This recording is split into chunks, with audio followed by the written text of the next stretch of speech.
ఇప్పుడు కొత్తగా నిమ్మ చెట్లు పెట్టాడు. ఈ నిమ్మ చెట్లు పెట్టి ఈ అబ్బగా ఈ తీరా ఒక ఆయన చెన్నై అక్కడ నుండి వచ్చినంత కాలం నుండి బాగా చెప్పినాను కానీ పరిగెత్తుకుంటా పోయాను. ఆ మీటింగ్ అయిపోయింది. అడిగిపోయాడు. అయిపోతానే ఏం చేసినాడు ఏన్నా ఇలా ఏం జరిగిందంటే ఆయన వచ్చినాడు, పెద్ద జనం వచ్చినారన్నాడు.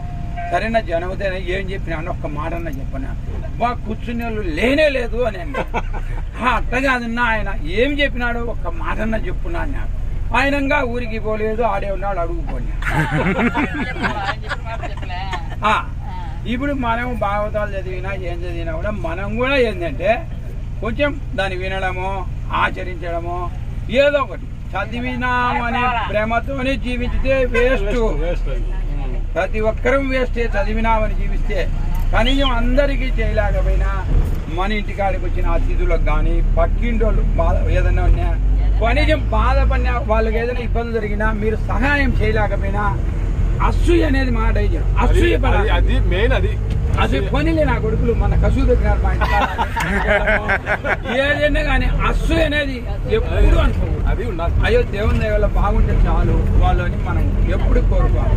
ఇంకా ఇవన్నీ చదివినా ఏం చదివినా ఏం ప్రయోజనం. అందులో ఇంకొకటి కూడా చెప్తాడు మలయాళ ఏమని పశువు కన్నా మిగులు పశువు ఎవడు అంటే అన్ని తెలిసి వేదాలు ఆచరించకుండా పోయినవాడే అని చెప్తాడు. పశువు అనేది ఒకటి ఉంటుందంట, అందుకనే మిగులు పశువు ఉంటాడు. మనం అన్ని తెలిసి అనేది కొంచెం గొప్ప సమయస్ఫూర్తిగా మనం ఆచరించాలి.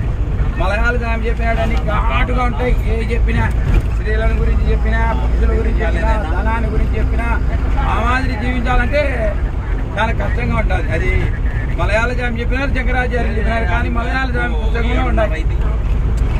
అట్లా కూడా మనం ఏంటంటే ఇప్పుడు మంచి